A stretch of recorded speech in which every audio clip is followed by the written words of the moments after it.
সামনে দাও।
কৃষ্ণা অভয়ারণ্য থেকে বিশ্বখ্যাত বাইসন তথা লুপ্তপ্রায় এই গব দু একটি প্রাণী লোকালয়ে দলছুট হয়ে চলে এসেছে।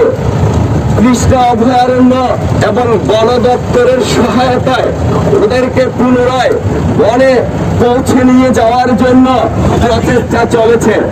তাই আপনারা অযথা আতঙ্ক তৈরি না করে এই নিরীহ প্রাণীটিকে পুনরায় বনে পৌঁছে নিয়ে যাওয়ার জন্য বন দপ্তরকে সহায়তা করুন। ধন্যবাদ আনতে প্রশাসন, কাঠালিয়া, যাত্রাপুর পুলিশ স্টেশন এবং আম্বেদকর সমাজ উন্নয়ন সংস্থা। দিন হলো 4-5 দিন হয়ে গেল কৃষ্ণা অভয়ারণ্য থেকে একটা বাইসন থেকে বেরিয়ে গেছে। বেরিয়ে গিয়ে আমাদের যাত্রাপুর থানা, মেলাগড় থানা, সোনামুড়া থানার জঙ্গলগুলিতে ঘোরাঘুরি করছে। Forest protection party, wild life protection, তারা কন্টিনিউ 3-4টা গাড়ি তাদের জঙ্গলে জঙ্গলে ঘোরাঘুরি করছে, ওটাকে যাতে ব্যাক করে আবার তৃষ্ণাতে নিয়ে যায়। এবং আমাদের থেকে আমাদের স্টাফরা ওদের সাথে সম্পূর্ণ কোঅপারেশন রাখছি ওয়াইল্ড লাইফ প্রোটেকশন থেকে। আমি আমার ইন্সপেক্টর শ্যামশঙ্কর রিয়াংকে অলওয়েজ ক্লোজ টাচে রয়েছে। তো বিভিন্ন সময় দেখা যাচ্ছে এখানে আছে, এক জায়গা থেকে আরেক জায়গায় চলে যাচ্ছে রাতের আধারে। তো আজকে সকালবেলা দেখলাম এটা আমাদের হসপিটালের পেছনে, হসপিটাল উল্টো দিকে ঘুরে আমাদের পার্শ্ববর্তী যেখানে জনবসতি খুব কাছাকাছি চলে এসছে। ফরেস্ট প্রোটেকশন পার্টির সাথে আছে, ওটাকে যেভাবে করে যাতে কোনো ডিস্টার্ব না করতে পারে। আর পাশাপাশি আমি আমাদের পুলিশ এবং টিএসআর স্টাফও লাগিয়ে দিয়েছি, হ্যাঁ, ওটাকে যাতে সেফলি তার নিজ জায়গাতে ব্যাক করানো যায়।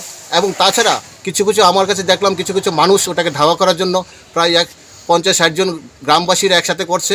তো তাদেরকে যাতে ওটাকে ডিস্টার্ব না করে, বাইসন শান্ত প্রাণী, কিন্তু ওটাকে যাতে উত্ত্যক্ত না করে, তার জন্য আমি পাবলিকদের আর করার জন্য আমি অ্যানাউন্স করে দিচ্ছি।